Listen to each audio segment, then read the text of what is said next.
A taça de vinho ainda estava na foto, meio cheia, em cima de uma mesa de madeira escura e atrás dela, desfocado mas reconhecível, o mesmo colar que eu tinha dado para minha esposa no nosso último aniversário de casamento. A legenda dizia só, noite boa com amigos especiais. O problema é que eu não estava em nenhuma daquelas fotos. E o marcador de local dizia um bar que eu nunca tinha ouvido falar na vida. Tenho 41 anos, chamo Adriano Ferraz Monteiro, trabalho há 18 anos com o mercado imobiliário aqui em São Paulo, hoje como corretor sênior numa incorporadora de médio porte, especializado em imóvel de alto padrão na zona leste da cidade, que, ao contrário do que muita gente pensa, tem bairro nobre e bonito também, não é só a zona sul chique que tem apartamento caro nessa cidade. Moro no Tatuapé, bairro que cresci vendo se transformar de região mais simples para um dos points mais valorizados da zona leste, com shopping bom, restaurante variado, aquele clima de bairro que ainda mantém identidade própria, mesmo crescendo tanto. Cresci ali mesmo, filho de comerciante que tinha uma loja de material de construção pequena, e entrei no ramo imobiliário ainda jovem, vendo oportunidade de crescimento na área que meu pai sempre trabalhou de forma indireta. Conheci minha ex-mulher, Renata, há 12 anos, num evento de networking profissional. Ela já formada em Direito na época, ainda no início da carreira, como juíza substituta, eu recém começando a me destacar como corretor. Trocamos cartão, viramos amigo no Facebook, que ainda era a rede social mais usada naquela época, e um mês depois ela topou sair para jantar comigo. Namoramos 2 anos antes de casar, um tempo de muita corrida atrás de crescimento profissional dos dois lados, ela estudando pesado para concurso, eu correndo atrás de cliente e comissão de venda. Lembro de uma fase específica que ela precisava estudar numa biblioteca do centro, longe do apartamento que ela morava na época, e para economizar tempo e sanidade no trânsito, passou a pegar o trem de subúrbio direto da estação perto de casa, sempre lotado, sempre atrasado, mas que ela dizia ser mais previsível que enfrentar o trânsito de carro. Eu ia buscar ela na estação boa parte das vezes, esperando no meio daquela multidão descendo o vagão, só para garantir que ela chegasse em casa segura depois de virar noites estudando. Casamos numa cerimônia elegante, num salão de festa ali na zona leste mesmo, festa bonita, com direito a churrasco farto, aquela picanha maturada que o pessoal adora, e uma banda tocando samba e pagode a noite inteira, arrastando todo mundo para a pista. Teve também uma quadrilha improvisada que os padrinhos organizaram de surpresa, mistura engraçada, porque não era festa junina nem nada parecido, mas alguém sugeriu de brincadeira e acabou virando um dos momentos mais engraçados e lembrados da noite inteira, todo mundo rindo, tentando seguir passo que ninguém sabia direito. Nos primeiros anos de casamento, moramos num apartamento pequeno, alugado ali mesmo no Tatuapé, enquanto eu construía minha carteira de cliente na incorporadora, e Renata avançava nos primeiros anos de carreira como juíza substituta, viajando eventualmente para a comarca do interior. Foi um período de bastante dedicação dos dois lados ao trabalho, mas que a gente sempre fazia questão de equilibrar com o jantar em família nos dias que os dois conseguiam parar mais cedo.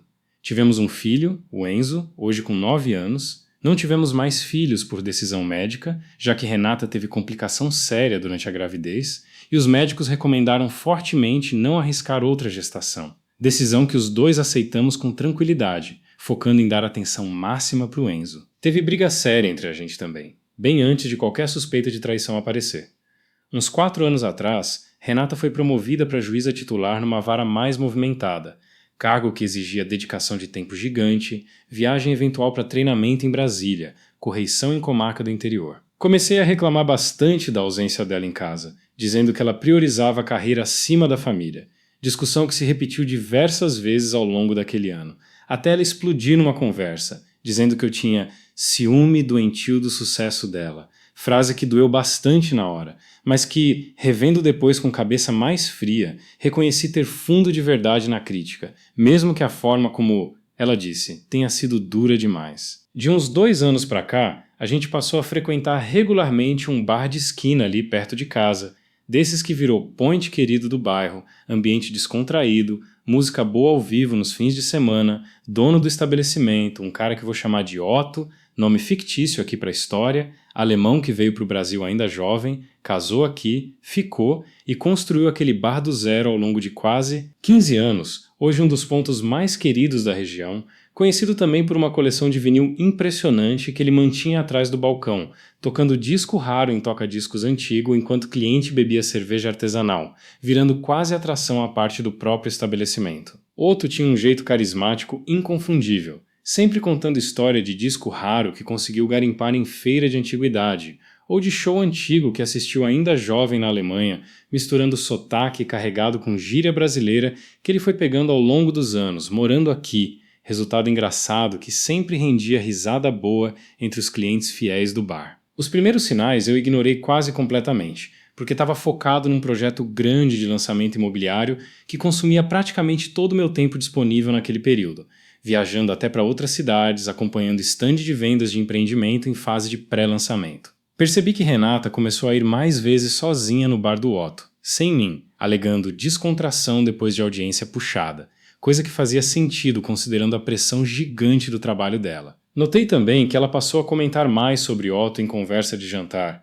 contando história nova que ele tinha compartilhado, elogiando o gosto musical dele, coisa que na época me pareceu só admiração de cliente fiel por dono simpático de estabelecimento, sem malícia nenhuma na minha percepção. Teve um detalhe que hoje reconheço como sinal claro.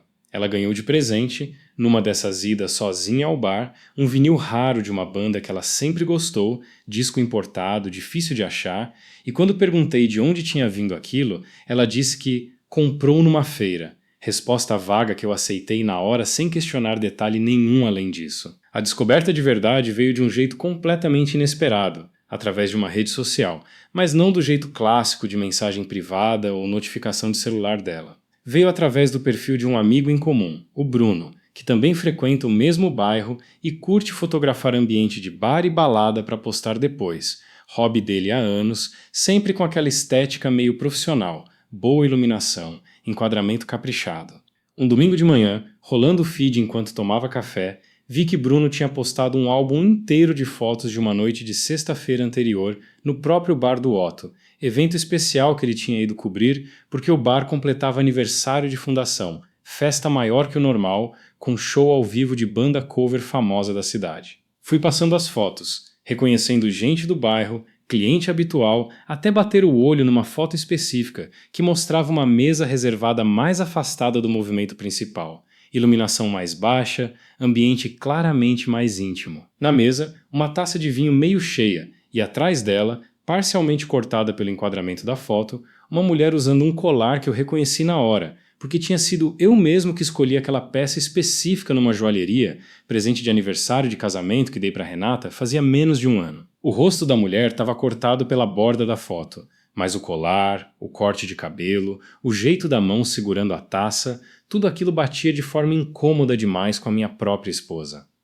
Fui passando mais fotos daquele mesmo álbum, prestando atenção redobrada agora, e achei uma segunda foto, tirada de ângulo levemente diferente, que mostrava mais completamente a cena daquela mesa reservada. Renata? Sim, confirmadamente ela rindo, e do lado dela, Otto, com o braço apoiado nas costas da cadeira dela, postura que qualquer pessoa reconheceria como intimidade, além de simples relação de dono de bar com cliente fiel. A data da postagem batia exatamente com uma sexta-feira que Renata tinha me dito que ia ficar até tarde no fórum, audiência que se estendeu além do previsto, frase que ela usou naquela mesma semana para justificar chegar em casa quase meia-noite. Fiquei sentado na cozinha, com o celular na mão, sentindo o café esfriar do lado, revendo aquelas duas fotos repetidamente, tentando encontrar qualquer explicação alternativa que fizesse sentido.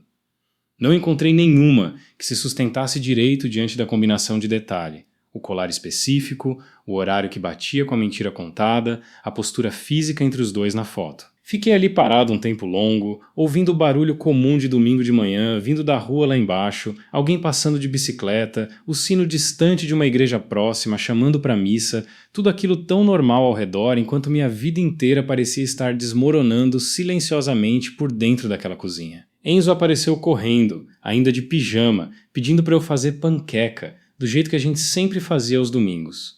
Guardei o celular, respirei fundo e fui fazer a massa, com as mãos ainda tremendo levemente, tentando parecer o pai normal e tranquilo que meu filho esperava naquele momento, enquanto por dentro cada gesto exigia esforço enorme de controle emocional. Não fiz nada impulsivo naquele domingo. Salvei as duas fotos, print da tela inteira incluindo data e hora da postagem visível no próprio aplicativo e mandei para o meu próprio e-mail, fora de qualquer dispositivo compartilhado com Renata. Liguei para o meu melhor amigo, o Diego, que trabalha comigo na mesma incorporadora. Contei tudo, mostrando as fotos no celular. Cara, isso é foda. Você tem certeza que é ela mesmo, não é só parecido? Diego, eu escolhi esse colar pessoalmente numa joalheria específica. É peça única, não tem erro possível. E agora? O que você vai fazer? Vou procurar advogado antes de qualquer coisa. Preciso confirmar mais, porque foto sozinha, mesmo clara, ainda dá margem para ela alegar que foi só coincidência de festa cheia de gente.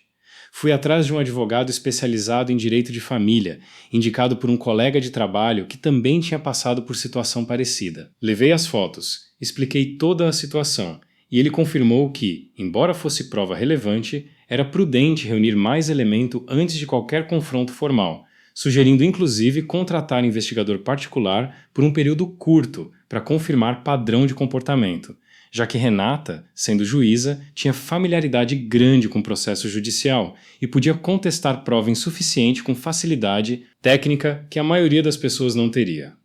Adriano, entenda uma coisa. Ele comentou, folheando as fotos impressas que eu tinha levado. Sua esposa lida com prova, com contestação, com nulidade processual todo santo dia dentro do trabalho dela. Se a gente for para o confronto só com 2 fotos de rede social, por mais claras que pareçam, ela pode alegar coincidência, pode dizer que foi festa cheia de gente, e a foto capturou o ângulo enganoso. Precisamos de algo mais robusto, mais difícil de contestar. Entendo. E quanto custa esse tipo de investigação? Depende do tempo de acompanhamento, mas para um caso como esse, com padrão a confirmar, estimo um valor considerável. Vale o investimento, mas quero que você saiba do custo antes de decidir. Contratei o investigador, processo que me custou uma quantia considerável, dinheiro que eu tinha guardado pensando em trocar de carro naquele ano, mas que decidi usar integralmente naquela investigação, entendendo que descobrir a verdade valia mais naquele momento do que qualquer troca de veículo. O investigador confirmou, ao longo de 3 semanas de acompanhamento discreto, um padrão recorrente. Renata visitando o bar do Otto em horário que não batia com o que ela contava em casa, ficando até tarde, sempre naquela mesma mesa mais reservada, sempre acompanhada por ele em momento que o movimento geral do bar diminuía. Numa dessas semanas de espera pelo relatório do investigador, lembro de ter saído sozinho num sábado de manhã para colocar a cabeça no lugar, caminhando até uma feira livre que rola perto de casa, comprando um pastel de feira com aquele caldo de cana bem gelado que venho tomando desde criança, sentado num banquinho de plástico, vendo o movimento normal da feira ao redor, tentando achar alguma normalidade, em meio ao caos que estava sendo minha cabeça naquelas semanas. Nesse período de investigação, sacrifiquei também tempo importante de trabalho, recusando um projeto grande de lançamento que exigiria viagem constante para outra capital por 2 meses seguidos. Oportunidade que representava comissão substancial e reconhecimento forte dentro da incorporadora,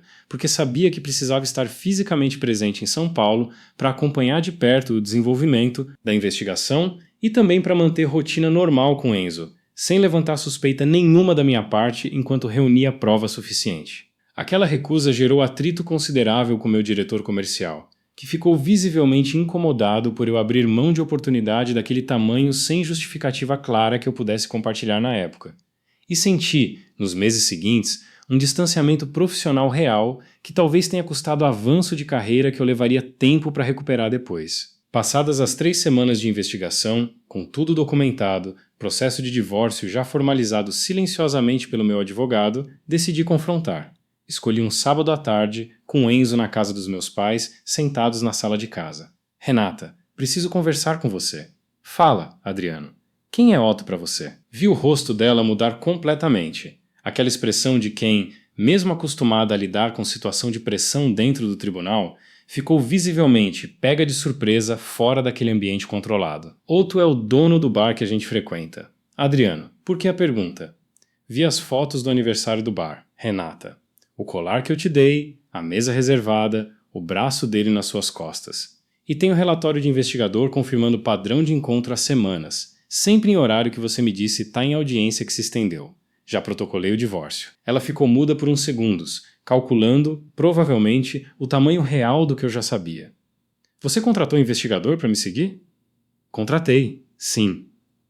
E abri mão de projeto grande de trabalho para poder acompanhar isso de perto sem levantar suspeita. Foi caro, Renata, em dinheiro e em oportunidade profissional que eu talvez não recupere tão cedo. Mas valeu, porque agora eu sei a verdade inteira. Ela começou a chorar, misto de raiva e desespero. Eu me senti sozinha, Adriano. Você sempre reclamando da minha carreira, do meu tempo, e o Otto, ele nunca cobrou nada de mim. Só oferecia companhia boa, conversa leve, sem julgamento nenhum sobre minha rotina puxada. E isso justifica você usar meu presente de aniversário, aquele colar, para ir se encontrar escondida com outro homem? Você tem noção da ironia disso, Renata? Ela não teve resposta boa, só repetiu desculpa vaga sobre solidão. E o Otto sabia que você era casada, mãe de família? Sabia, claro que sabia. E mesmo assim, topou, na frente dos próprios clientes fiéis do bar, se expor desse jeito com você numa festa cheia de gente fotografando? Isso fala muito sobre o cuidado, ou falta dele, que ele teve com a situação toda. Perguntei se ela amava ele. Ela disse que não sabia direito, que era leve, sem cobrança, diferente da pressão constante que ela sentia em casa. Para mim, aquilo soou como fuga disfarçada de romance. Sabe o que mais dói nessa história, Renata? Falei, com a voz mais cansada que raivosa naquele ponto. Você é juíza. Toda semana você julga gente que mentiu, que traiu confiança, que quebrou contrato. E ao mesmo tempo, você mesma vinha vivendo exatamente esse tipo de mentira dentro de casa, todo santo dia, olhando para mim e para o Enzo com aquela mesma cara de sempre. Eu sei, Adriano. Eu sei o peso disso, acredite. Sabe, mas mesmo assim continuou indo, semana após semana, durante meses.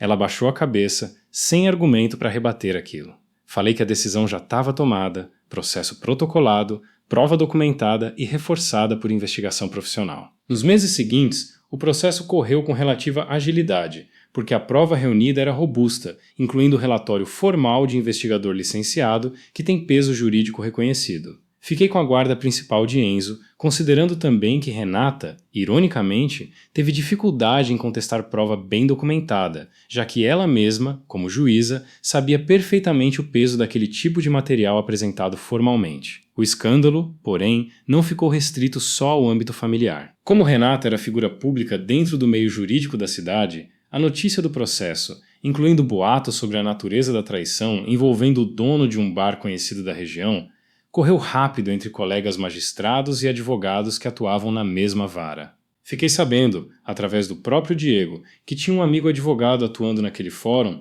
que a situação gerou desconforto sério dentro do próprio tribunal, principalmente porque Renata vinha sendo cotada, havia tempo, para uma promoção importante, vaga de desembargador auxiliar que abriria em breve, oportunidade que ela almejava havia anos, resultado de estudo e dedicação intensa construída ao longo de toda a carreira. Diego me contou depois, tomando uma cerveja num boteco perto do escritório, que o comentário nos corredores do fórum não era só sobre a traição em si, mas sobre o tipo de julgamento que colegas magistrados mais tradicionais fizeram da situação, considerando incompatível certo padrão de conduta pessoal exposta publicamente com a seriedade exigida para ocupar cargo de instância superior, argumento que, justo ou não, circulou informalmente com força suficiente para pesar na decisão final. O escândalo, somado a comentário incômodo sobre conduta pessoal questionável, que começou a circular informalmente entre membros do próprio tribunal, pesou contra a indicação dela para aquela vaga, que acabou sendo preenchida por outro juiz, decisão que, embora não fosse oficialmente vinculada ao escândalo pessoal, coincidiu de forma dolorosa demais para ser só coincidência, segundo o próprio comentário, que circulava informalmente no meio jurídico da cidade. Otto, por sua vez, também sentiu impacto direto na própria vida e negócio. O bar dele, que sempre teve reputação de ambiente familiar e tranquilo, acabou ganhando fama diferente entre parte da clientela mais tradicional do bairro, depois que a história circulou de boca em boca, gente comentando abertamente sobre o alemão que se envolveu com mulher casada, o que gerou queda perceptível de movimento em determinados dias da semana, principalmente entre famílias que costumavam frequentar o lugar aos domingos para brunch tranquilo. Passei, algumas semanas depois de tudo resolvido no âmbito legal, perto daquele bar, sem intenção nenhuma de entrar, só caminhando pelo bairro com Enzo a caminho de outro compromisso, e reparei que o movimento realmente parecia mais fraco do que o normal para um sábado à tarde, mesa vazia que antes sempre lotava naquele horário. Não senti orgulho nenhuma vendo aquilo. Sinceramente, só uma constatação meio amarga de como escolha pessoal de alguém pode acabar afetando o negócio construído com tanto esforço ao longo de anos. Fiquei sabendo, meses depois, através de outro morador do bairro, que Otto teve que reduzir quadro de funcionários e reformular parte do cardápio para tentar reverter a perda de clientela, numa tentativa de reposicionar o bar como ambiente mais jovem e badalado, abandonando parcialmente aquela identidade mais familiar que ele tinha construído com tanto cuidado ao longo de 15 anos. O detalhe mais duro para ele, no entanto, foi perder acesso a um espaço que ele guardava com carinho enorme. Nos fundos do bar, ele mantinha uma salinha reservada, praticamente um museu pessoal, onde guardava a parte mais valiosa da coleção de vinil, incluindo um disco autografado por uma banda alemã famosa que ele idolatrava desde jovem, item que ele sempre fazia questão de mostrar para cliente fiel como prova de carinho e confiança. Aquela salinha era, segundo o próprio Otto contava com orgulho nas noites que a gente ainda frequentava o bar junto, resultado de mais de 2 décadas garimpando disco em feira de antiguidade, brechó especializado, até viagem específica para evento de colecionador na Alemanha, cada peça carregando uma história pessoal que ele adorava compartilhar com quem demonstrasse interesse genuíno. Depois do escândalo, silenciosamente, muitos desses clientes fiéis, que antes formavam quase uma comunidade em torno daquela coleção, pararam de frequentar aquele espaço reservado com a mesma intimidade de antes, incomodados com a situação toda, e Otto, segundo o relato de terceiro, acabou vendendo parte considerável daquela coleção rara para tentar reequilibrar as finanças do negócio depois da queda de movimento, desfazendo-se de peças que ele levou décadas para reunir, numa espécie de perda que, para alguém como ele, media apego genuíno e história pessoal, doeu mais que qualquer prejuízo puramente financeiro. Fiquei sabendo, através desse mesmo morador do bairro que continuou frequentando o bar ocasionalmente, que o disco autografado específico, aquele que Otto mais prezava de toda a coleção, também acabou sendo vendido, junto com boa parte do resto, numa negociação relativamente rápida com um colecionador de fora que soube da situação financeira apertada do bar através de anúncio numa comunidade online de colecionadores. Perder justamente aquela peça, símbolo maior de décadas de dedicação a um hobby que definia parte importante da identidade dele, funcionou como consequência direta e simbólica da escolha que ele fez de se envolver com mulher casada, perdendo não só reputação e movimento comercial, mas literalmente o objeto que mais representava sua própria história pessoal. O divórcio saiu definitivo há uns 6 meses. Fiquei com o apartamento do Tatuapé, com a guarda principal de Enzo, e Renata, apesar de manter o cargo de juíza titular, teve que engolir a perda daquela promoção que ela tanto almejava, resultado direto da própria escolha que fez. Hoje, moro com Enzo no mesmo bairro que cresci, mantendo rotina de trabalho reconstruída aos poucos depois do período de distanciamento profissional que enfrentei durante a investigação. Recuperei parte da confiança do meu diretor comercial, mostrando resultado consistente nos meses seguintes, embora reconheça que talvez tenha perdido, sim, uma janela de oportunidade de carreira que não vai se repetir tão cedo daquele jeito específico. Voltei a jogar futebol de domingo com o pessoal do bairro, retomei contato com um amigo que tinha meio esfriado durante o período mais intenso do casamento, e hoje faço questão de acompanhar Enzo de perto, levando ele para o parque, para a escolinha de futebol que ele adora, tempo que eu sinto que compensa, aos poucos, aquela ausência que caracterizou boa parte da minha própria rotina puxada de trabalho ao longo dos anos. Meus pais, ainda morando no mesmo bairro onde cresci, viraram apoio fundamental nesse processo todo. Minha mãe sempre disponível para ficar com Enzo quando eu precisava resolver alguma pendência do processo judicial. Meu pai me ajudando até com parte de reorganização financeira, já que perder aquela comissão grande de trabalho, somado ao custo do investigador particular, apertou bastante meu orçamento por uns meses. Consegui recuperar equilíbrio financeiro aos poucos, vendendo até um relógio que tinha ganhado de presente anos atrás, coisa de valor sentimental que doeu abrir mão, mas que ajudou a fechar as contas naquele período mais apertado. Fiz terapia individual também, processo que comecei ainda durante a investigação, reconhecendo que precisava processar não só a dor da traição, mas também o peso da decisão de sacrificar dinheiro considerável e oportunidade profissional real para garantir que a verdade viesse à tona de forma inquestionável. Meu terapeuta, num dos primeiros encontros, me perguntou se eu me arrependia daquela escolha. Abrir mão do projeto grande de trabalho, gastar a reserva do carro novo, e minha resposta veio sem hesitar. Não me arrependia nem um pouco, porque o que eu ganhei em clareza e justiça documentada valia mais que qualquer soma em dinheiro ou linha de currículo profissional. Isso mostra bastante sobre suas prioridades reais, Adriano. Ele comentou numa das sessões mais avançadas do processo terapêutico. Muita gente, colocada na mesma situação, teria hesitado, priorizado a carreira, deixado a dúvida se arrastar por medo do custo envolvido em investigar direito. Você escolheu diferente, e isso diz muito sobre o tipo de pai e de homem que você quer ser daqui para frente. Aquilo ficou martelando de um jeito positivo, ajudando a ressignificar, aos poucos, o peso daquele período mais duro, transformando o que parecia só perda em prova de caráter e prioridade bem definida. Curioso pensar que foi uma foto despretensiosa, postada por um amigo que só queria compartilhar fotografia de festa boa, que acabou revelando a verdade mais dolorosa da minha vida adulta. A vida é engraçada desse jeito, viu?